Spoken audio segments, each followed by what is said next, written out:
hot here. Here. Well, I'll take this as a picture. Cheers.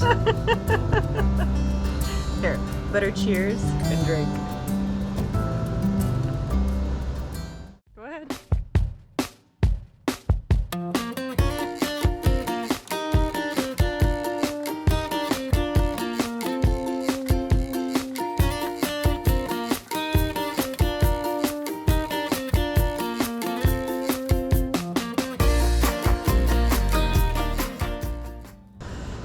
So hi, welcome. We are Mike and Kate. More sunsets, please. We are traveling, not traveling, but traveling. We just wanted to bring you guys along, get to know us, our story, so you kind of know what to expect going forward. history. Well, a boy met a girl at So a bar. That happened. True story. All right, but who are we? We are from Canada originally, Ontario, Canada, just outside of Toronto. At the beginning of 2020, or before 2020, like most people, life was pretty normal.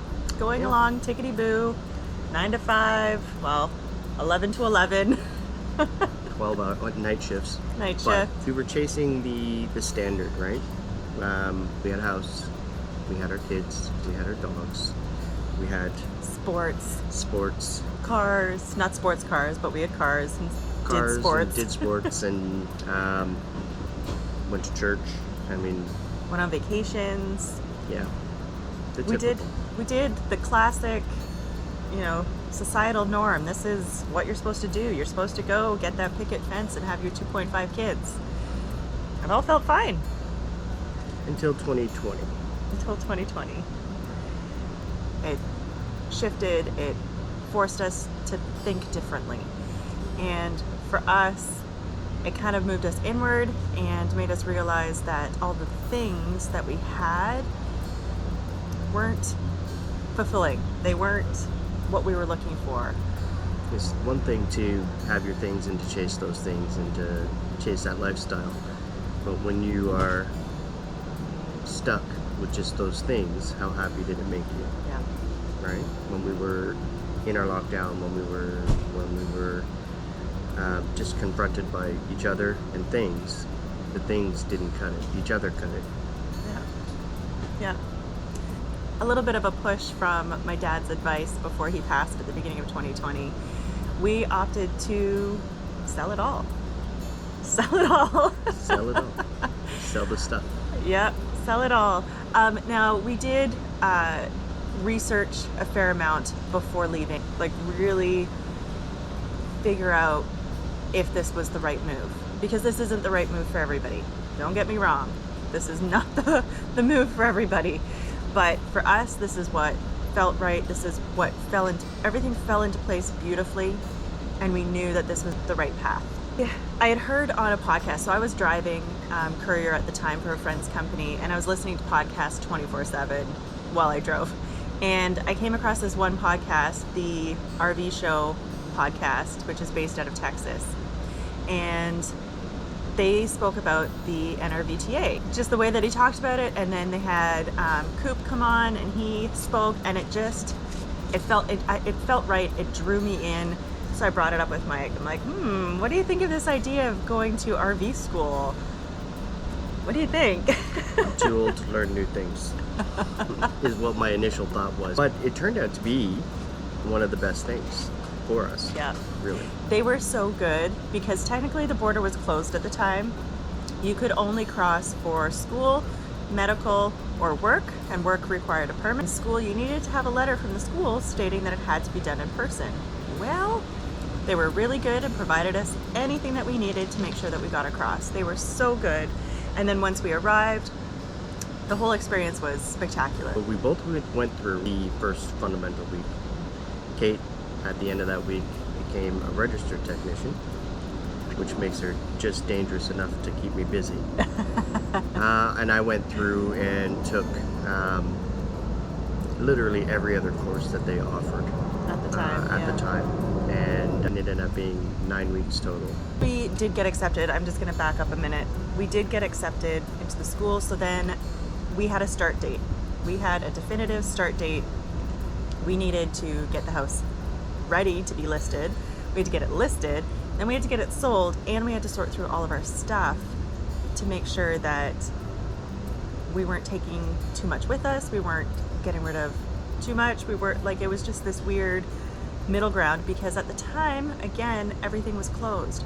So donation centers were closed. We technically weren't supposed to have garage sales. We did anyways. Like all these things to try and downsize for what would fit into our rig.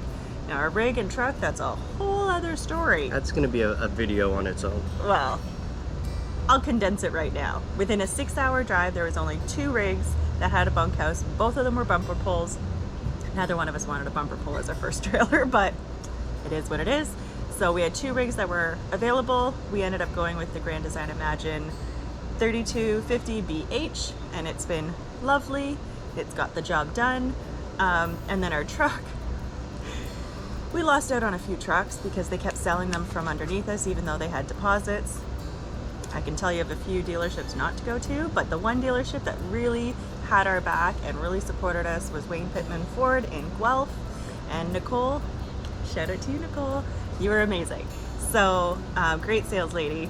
And they made sure that everything got lined up and was done in time. We picked up our truck just over a week before we were closing, and we picked up our trailer the Sunday before closing, and we're loading it up. We had 1 week, and then we closed and we were gone. The closing day was the Friday. We went to our friend's house the Friday night to the Saturday.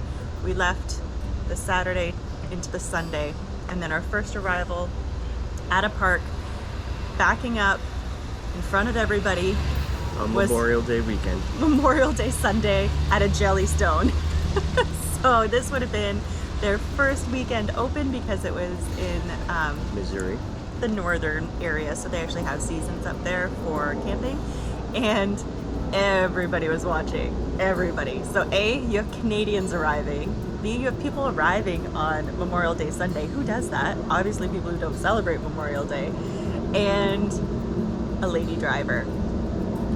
Oh my gosh, the amount of stares we got, and offers. Can we help you? Can we just do it for you? Yeah. But it was fun. It was an experience. It was an experience. From children running in front of the rig as we're trying to pull forward, to dogs running underneath the rig as we're trying to back up. Yeah. It was An experience. It was probably the worst backup that we've ever had. But it was a learning experience. We learned a lot. They're all learning experiences. So we made it. We made it to the States. Technically the Saturday, but we claimed the Sunday as our arrival day into the U.S. So we have officially been here for 1 year because today is Memorial Day Monday, and you're probably going to hear a lot of rigs driving past because they're all packing up to go home. But that was our get up and go. And then now we're really just trying to figure out what our next steps are. What does our life look like? Because we've left our country. We are now in a new country. We sold our house. We are now living tiny. Is this our plan forever? I don't know. Are we going to buy another property? I don't know. We did do a really big tour, so we are going to share a little bit of backdated travel of the places that we saw, the things that we did. So the biggest adjustment from going from a house to a small space is space. Space. It's one thing houses are really good for is space. Yeah. It's not just like space for your things, but it's space to have your own space, because you are really on top of each other. When you share in a small space, you don't get your alone time space without leaving. And you can't always leave. There's not always places that you can leave to. And it's odd because we've been a family that have been so separated in all of our things and things to do that now we're just kind of thrown in together to be together all the time. And that's a tough adjustment. It has been a tough adjustment for the kids, even for us. Yeah. Right? You can't just turn around and I'm going to my room. Leave me alone. Yeah. Because other people share the room. Yeah. It has been a pretty steep learning curve. I think we're doing okay with it. Good days and bad days, like everybody who has our kids in an RV knows. There are good days and there are bad days. Yeah. But it's like that in a house too. This is just like, there's no respite. I think is the biggest thing. There's no respite. So even when they do fight and argue and whatnot, you can't say, okay, everybody go to their rooms, have your moment, because their go to their rooms is really go to their bed, which then they can kick the bottom of the other one, they can throw stuff down at it. So now we work on communication skills. Yes. And practice effective communication. So the best part about living on the road has been meeting other families and how they're learning to live life on their terms. And that's been our goal here, is trying to figure out life on our terms, because we don't want it on somebody else's. We learned in 2020, I don't want their terms, I want my terms. Their terms are broken. So meeting other families that have navigated through this for years ahead of us, that we can learn from and ask questions and figure out what worked and what didn't work for them, has been amazing. Yeah. Just being able to benefit from the experience of other people is, I mean, it's always a very big gift to be able to get like a nugget of information that you never would have thought of until you broke your rig, because somebody else did break their rig, and they're letting you know right now that you should never do that. So other people's experiences probably saved us a lot of money.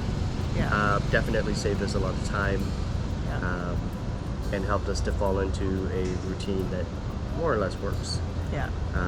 In terms of our setups and our teardowns and day-to-day life and things like that. So, and even outside of the rig life or the rig things, is how to live cohesively as a family, how to adventure without costing an arm and a leg, and how to live small without being in vacation mode all the time. Yes. That was probably a big adjustment, because we went from traveling, do, CCC, all the things, to almost stationary, but still living tiny.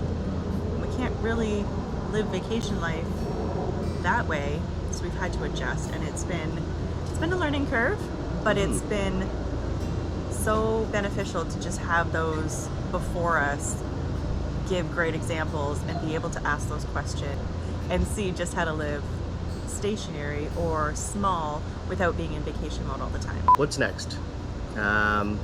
We want you to kind of come along with us as we navigate what our new career looks like, what our new status looks like, whether we stay in a rig or whether we have a small property or whether we have a home-based property and still travel. Like, we're not exactly sure what the future holds for us, but we would love for you guys to follow along with us, and maybe you learn something, maybe you contribute something so that we don't have to learn the hard way. But come with us as we figure out how to live life on our terms. On our terms. And then we hope to then maybe spur you along to live on your terms, to see what life is meant to be for you that's outside of the societal norms and that picket fence. Because that picket fence isn't for everybody. Sometimes the picket fence is a refuge, and sometimes the picket fence is a cage. Yes. Right? Depending on your mindset. So if your mindset is that your picket fence is kind of closing in on you and holding you in place when you could be doing other things, maybe we can inspire you to jump out of that cage and hit the road running. If not, maybe we can just entertain you with our antics while you sit in your picket fence, because that's what works for you. That's what works for you. Yep. Right? If you found your path, that's awesome. We're trying to find ours. Yep. So So come along. Let's see how this goes. If you want to keep following along, hit that subscribe. Hit the bell if you want to be notified every time we upload a video. Add into the comments down below. Because we do want your feedback. And we want this to be an interactive experience. This isn't just us as talking heads, although currently right now, as us as talking heads to a camera on a screen. We want to be involved. We want you to be involved. And let's see how we can move forward together to create a life on your terms. See you next week. Bye.